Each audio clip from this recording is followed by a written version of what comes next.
Hal Wilson. He will be presenting Turnaround Time, How Effective Leaders Revamp, Rejuvenate, and Renew Teams for Success. Dr. Hal Wilson helps leaders, coaches, teachers, and teams perform better by sharing the wisdom of practical experience aligned with theoretical insights. He is in his 9th year at Georgia Southern and is currently the coordinator of the Coaching Education Program, which has been ranked as high as number 2 in the nation, and it includes a master's degree, minor, and lab.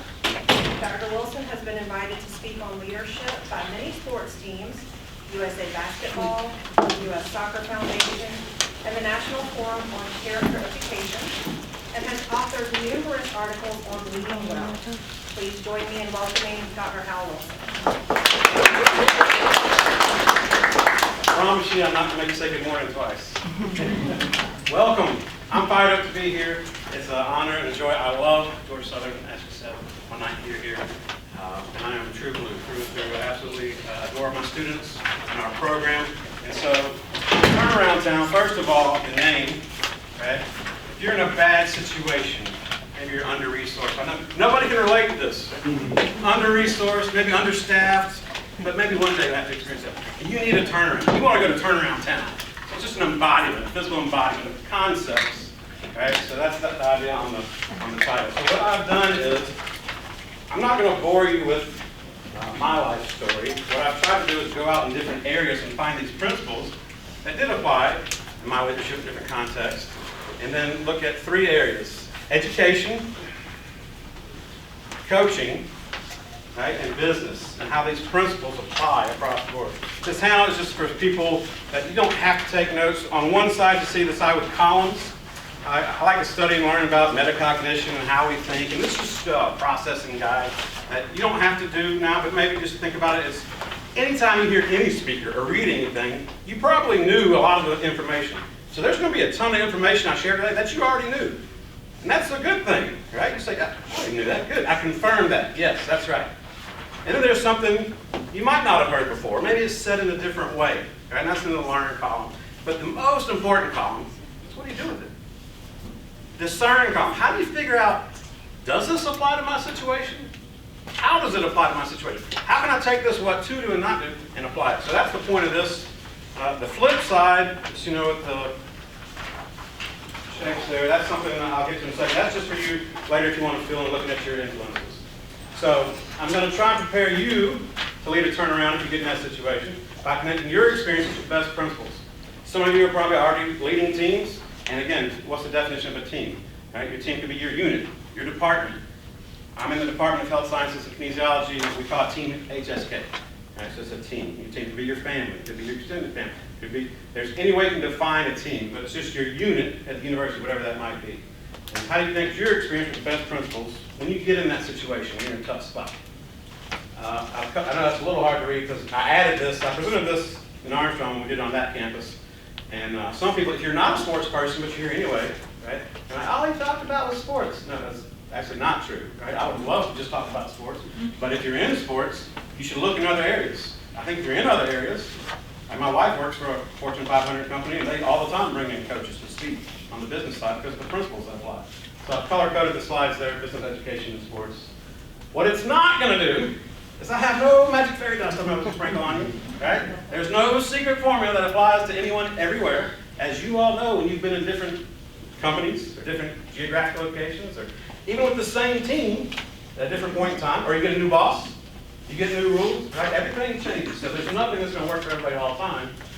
If you are a sports fan, and you're a Braves fan, you might remember the first Braves that started their great run. Right? So the Braves went from last place to first place. They went to the World Series. Well, they didn't win the World Series every year, right? Won in '95, won a couple years ago, right? So there's nothing that's surefire. It's going to work every time. But what is it that allows us to maximize where we are and what we have? So this is taken from the coaching literature, but it applies to anything, I think. All right. So internationally, sport coaching is looked at very differently. It's very professionalized. And the International Sport Coaching Framework says no matter what you're coaching, no matter what level, you have to have these 3 areas right here. Now you tell me, just think, does this apply to you? You have to have professional knowledge. You have to know what you're talking about, right? You have to know your stuff. And you may be thrown into a situation where you're in a new role, maybe you don't know. And you're trying to fake it till you make it, right? But you better work and figure out what's going on, because people see through when you don't know what you're talking about quickly, right? Secondly, you have to be able to communicate. It doesn't matter what you know. It's not just knowledge transfer. It's not, well, I told them, the phrase I always use, just because you told them doesn't mean you taught them. I told you not to do that. Doesn't mean you taught them, right? It's not just I know it, now you know it. What is wisdom? Wisdom is taking all these bits of knowledge and seeing the patterns and how they connect in your context, right? So how do I communicate that in a way you understand, based on your background, your life experiences? And then finally, the most under-examined one, intrapersonal knowledge. Within myself, how often do you take a hard look at yourself? So going back to that communication, they're just not getting it. None of my employees get it. Well, is it them? If everybody's not getting it, is it them? Maybe it's you. Maybe it's your communication. Okay? So it's just like when I presented this, I took the feedback on the Armstrong campus and I've tried to make it better. So every time I'm trying to improve in any situation. So I want to think about what did I do well, what did they like, what can I improve upon? So those are the three areas, right? And then I always talk about there's three levels.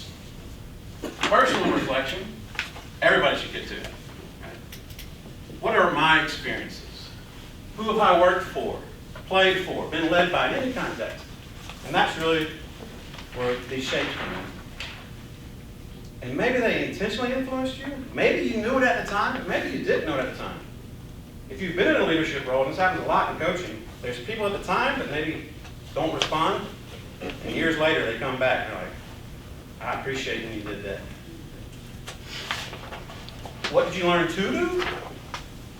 And especially when COVID hit, I started bringing in a lot of Zoom guest speakers, a lot of people doing my classes, and I had all these, big-time coaches, national champions, Hall of Famers, pro champions, college champions, and over and over and over again, the coaches said, it's just as important to learn what not to do.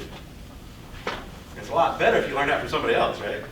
Because I've done a lot of things wrong. I can learn, man, I should have done that, but it's a whole lot better if you can learn from somebody else. If you follow baseball, Joe Madden, who's a baseball manager, took over, well, he won a World Series as an assistant coach with the Angels, 2002, takes over the Tampa Rays, who are terrible, never had a winning season, wins their first division title, goes to the World Series, he's a two-time manager of the year with the Rays, then he leaves the Rays, he goes to the Cubs. I'm a Cubs fan, I like pain, and you know the Cubs? Because I grew up watching the Cubs on TV, they had no lights, they played afternoon games on TV when I was growing up.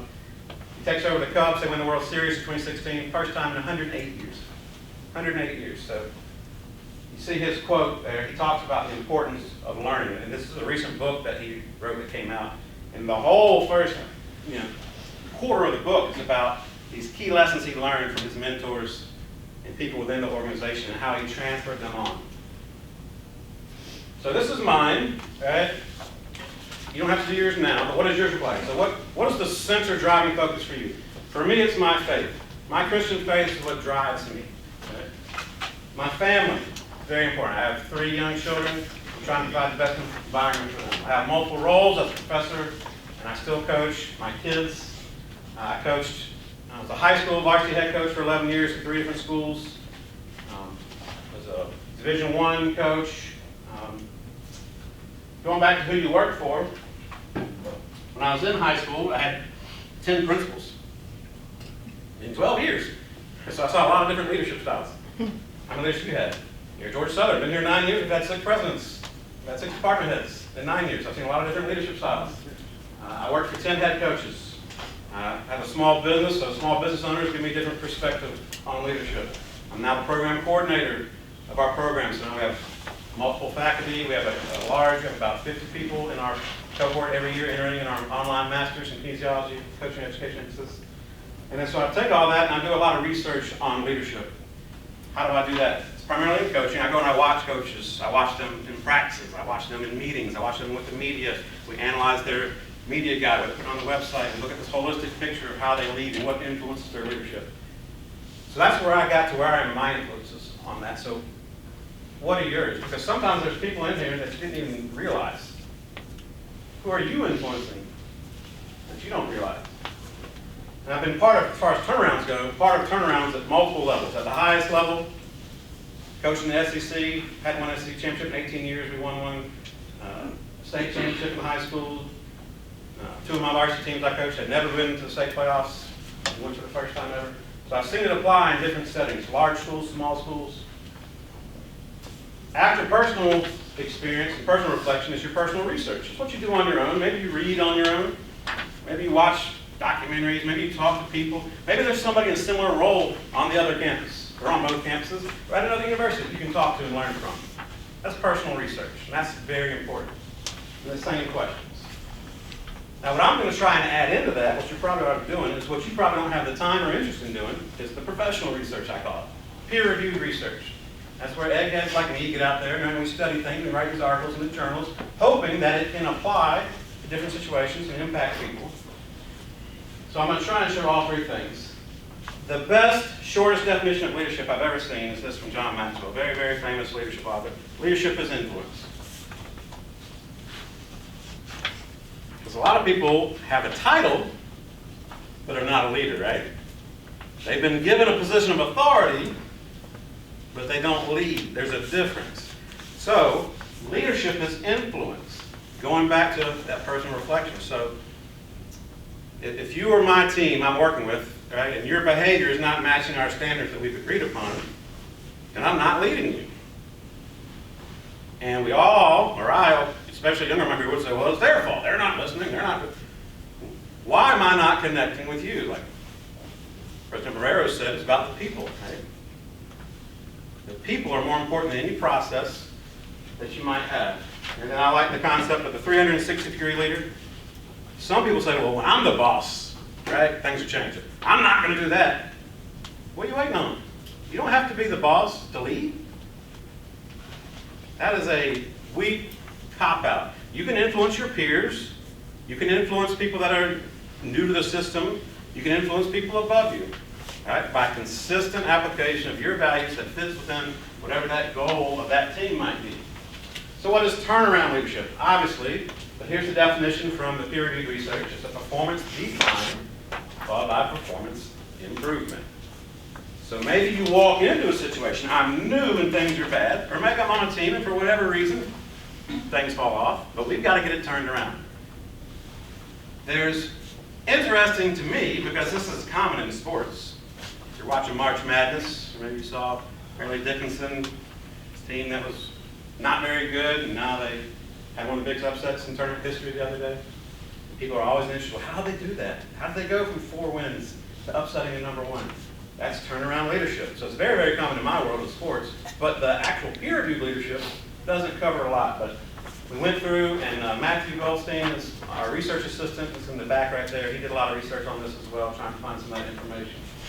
So right now, just in your mind, what are the metrics or the key performance indicators in your role? How do you know you're going to turn it around?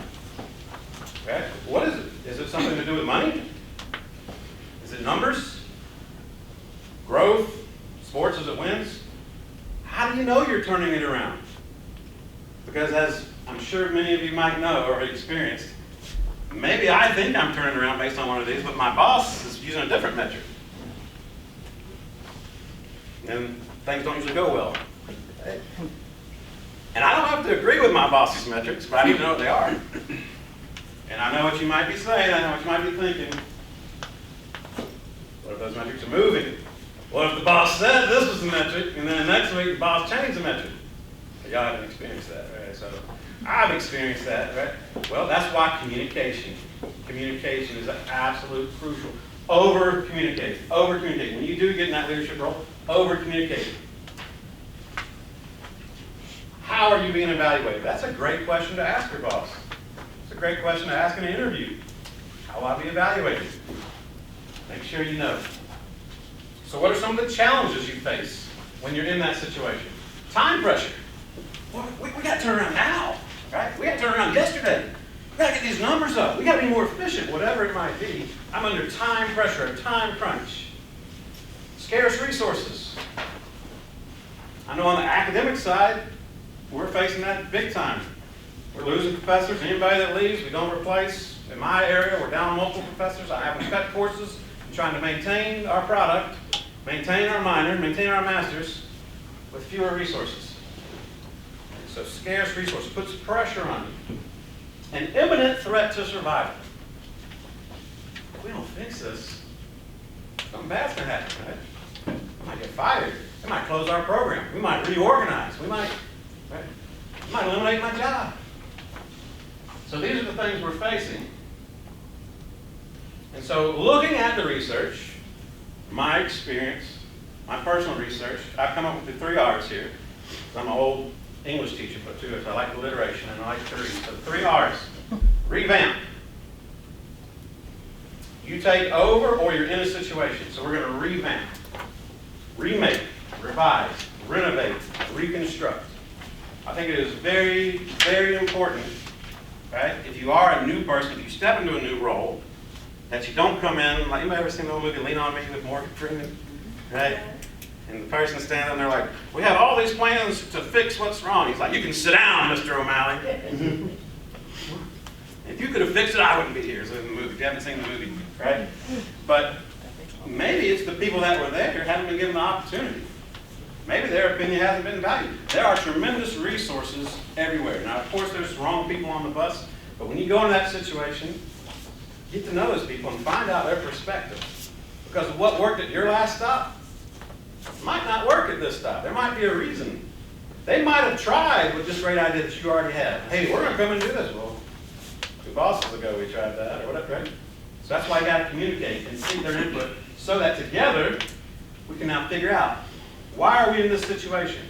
What is in our control and what is not? So that we can remake, revise, renovate, and get going. So what does the research say? So peer-reviewed research says when you're in this turnaround situation, you need to have an emphasis on organizational design. How are we structured? I've been watching the news in the tech sector. Thousands and thousands and thousands of jobs in virtually every tech company. They're slashing. That's part of organizational design.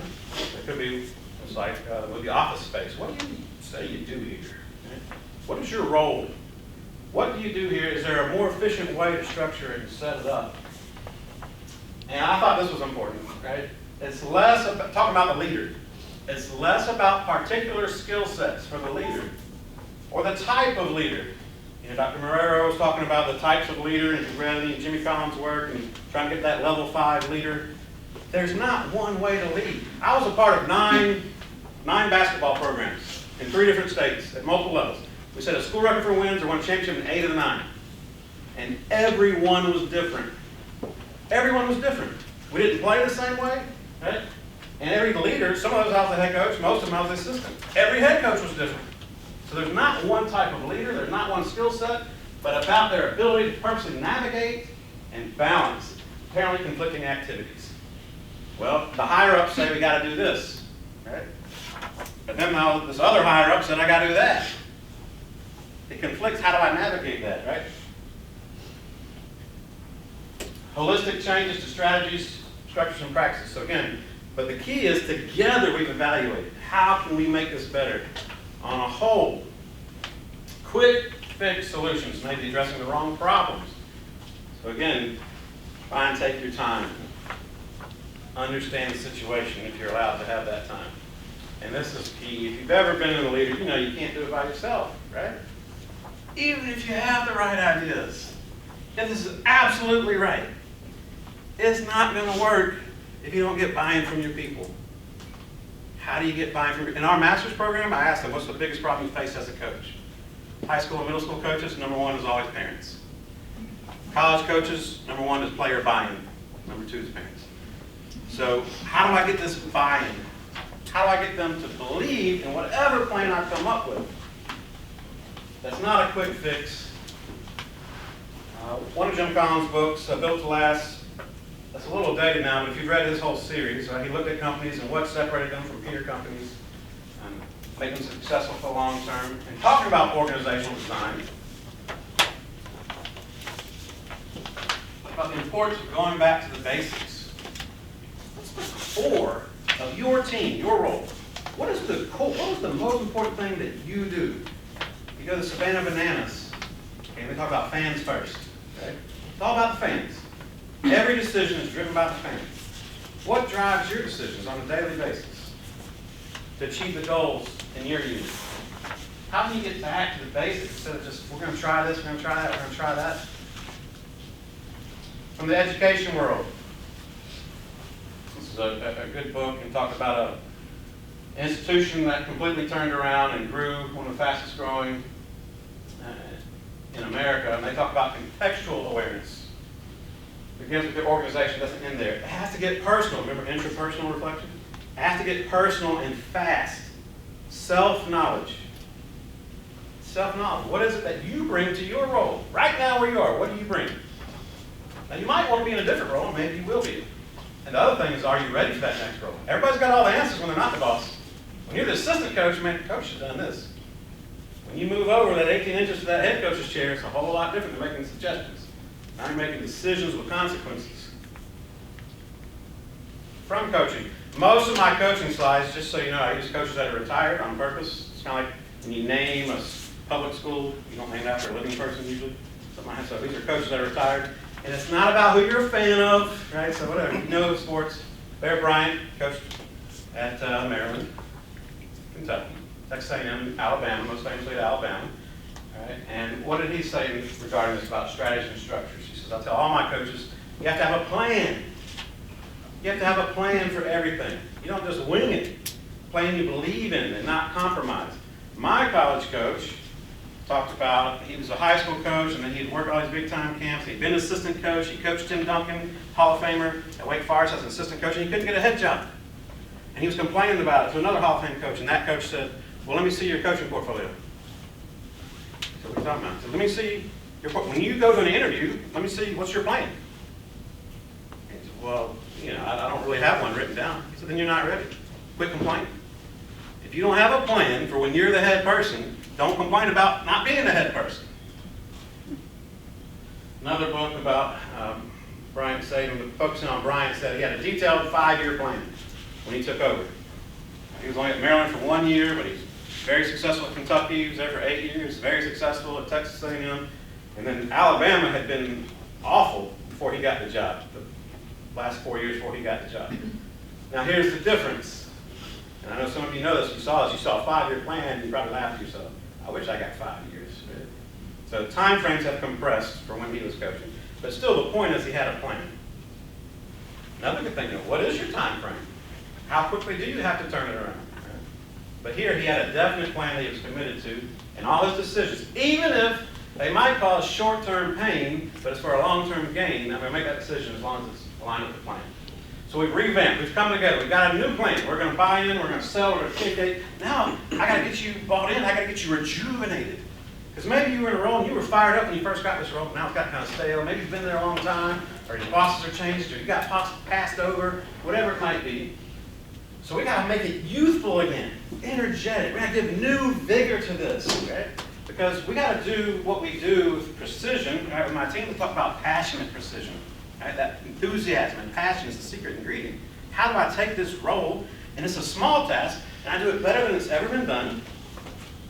I'm rejuvenated, and I'm happy about it, because I see how this little piece connects to my team, which connects to the university, or whatever context we're talking about. So what does the peer-reviewed research say? When you need to rejuvenate, how do you get people to do that? Interpersonal intentionality. On purpose, I go and I connect and I talk with and I interact with informally. In coaching with my teams, with my staff, we said every player every day. Every player every day had to have an informal conversation. Every day we're just talking, just hey, how's it going? How's class? What's going on? You know, just something, not perhaps scheduled it. Hey, come to my office and let's chat about your life and what's going on, right? You sit behind my big desk. How do you do that? Is it at lunch? Is it walking from the parking lot? How do you find the time? Just a little bit. Because what you'll find is that's what people remember. I would interview my players after the season. And I had a freshman in my JV and my varsity practice together. So I had a freshman, not on varsity, but he practiced with us. After the season, I said, hey, what's the thing that helped you the most this year? He said, Coach, remember that one day you stayed after practice and shot with me? I did not remember that at all. No memory. That was the one thing, that one little piece of time that I took with that one kid was the one thing he remembered the most. What little thing can you do for people on your team? Including the boss. Because I'm going to tell you what, the bosses need love too. It's hard to be the boss. What are you doing? What you say, well, I got a bad boss. I'm telling you, I had an AD. I would nominate him for the worst AD of all time. He'd be a strong candidate. I went in his office one day, I said, hey, what can I do to make your job easier? And he was used to everybody complaining. And he thought, well, and he got a little bit better. Right? He got a little bit better because I just tried to reach out to him, interpersonal intentionality, and then humility. That's why I got all this backup, right? I don't know it all. I don't know it. I tell my students all the time, I'm always asking them, because I teach in our coaching program, what did your coaches do? I'm always trying to pull things out of them. Humility. No matter how long you've been there, no matter how long you've been in that role, lead by example. Big one, right? When someone doesn't do this, it's a red flag, right? You got to be on time, and they're late. Attention to detail, no typos, and they got 30 typos. Right? You have to hold yourself to the same standard as a leader. You have to lead by example. Now here's the flip side of that, and especially in athletics, there's last 10 years there's been a big push to bring in former military people to do like off-season training. And there's one group, and they're really good. They're all special forces, retired, and I was talking with them, and